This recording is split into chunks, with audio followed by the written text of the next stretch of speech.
Guðmann, Íslandsmeistari, hvernig er tilfinningin? Hún er bara ólýsanleg. Það er fyrsta skipti ég er Íslandsmeistari í einhverju fótbolta, þannig að það fyrir kannski einn innan oss, en það er bara ótrúlegt. Og ég leiti líka hvernig það var, þetta var spenna og stress og bara út í endan og það var frábært að vinna þetta. Takk. Og eftir tap KR-inga þá náttúrulega leiti þetta ansi vel út fyrir þennan leik, en þið vildu náttúrulega ekkert, þið vildu hafa þetta official, ekki að fara að tapa þessu. Svo, þú veist, við vildum klára þennan leik, þannig að við erum Íslandsmeistarar, og við getum sagt að við séum Íslandsmeistarar. Hefði við tapað þessu leik, þá hefði við séum tæknilega getur náð okkur, það er hundleiðilegt. Þannig að það er bara frábært að klára þetta og það gerist ekki skemmtilega en þetta.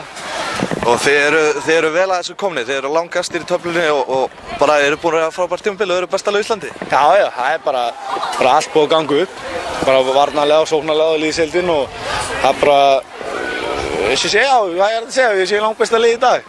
Það er ekkert að skaða ánægði. Og það lítur menn ljóta með að fagna þess aðeins og það sé mánudagur. Já. Nú er bara bjór og viski og bara í eitthvað rugl. Það ekki? Gaman að sjá ykkur.